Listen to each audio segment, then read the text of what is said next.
son inspired me to want to be a serious musician, but also a serious peace activist.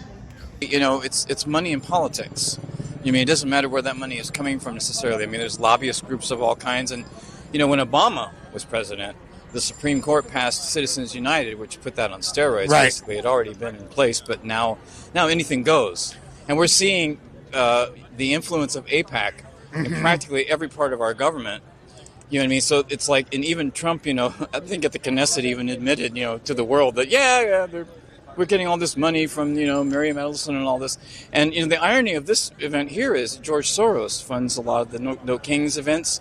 And he's technically, by principle, you could say he's a king. Yeah, so literally. Like, is that the richest dude in the world, kind of? You know what I mean? So we really do need a government of action for working families. So this event is being funded by George Soros. Not just him, but like not just him, but it's just the irony people of that nature. You know, yeah, is that's interesting. super ironic. You know, he's the more, you know, public figure, I guess, and all that. There's a lot of things that go on behind the scenes that we have no idea. Like I've been saying, these are all like Marvel supervillains, essentially. Yeah. Now, there's a large number of Venezuelan migrants in Chicago, and there's been a lot of controversy around that. What are your thoughts about that? Well, those are people, New York as well. New York too. Those are people that left Venezuela due to the sanctions and the blockade. Right. When the oil prices went down, the government couldn't no longer subsidize their businesses, so people had to leave to neighboring countries.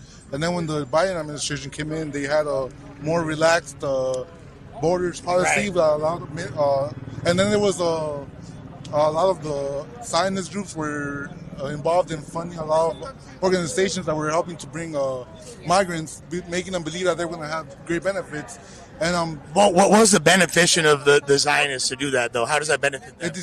There's attempts to destabilize like the modern electorates. Like you are able to switch the demographics of an electorate.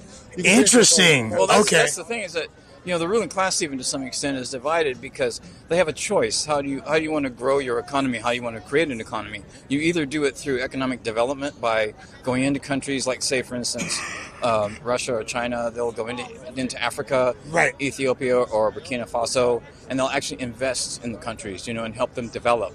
You know what I mean? And that's what, you know, basically Gaddafi was doing, you know, in Africa back in the day. And unfortunately, I know that for a fact, because I had a roommate in overseas that, you know, at the end of the 80s that basically confirmed that the reason why I'm here is I'm going to school because of the Gaddafi government for free. I've heard that too from people. That they were the strongest economy at the time, and then we bombed them back to the Stone Age, remember? Literally. We came, we saw it. He died. And now slavery is back in their country. That's right, and it's, you know, and Sudan's going crazy too, like. So China and Russia could invest in countries, create economic development for those countries and also within, right? So the same thing can happen here. Like, of course we should support, you know, peace talks. It doesn't matter if it's Trump and Putin or Joe Schmo and Bill Haley, whatever, doesn't matter. We need peace.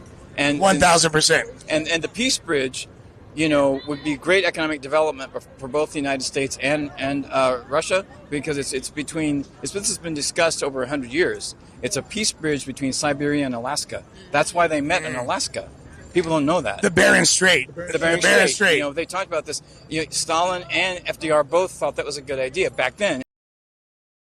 One, you know, proxy war after another, and people are just tired of it.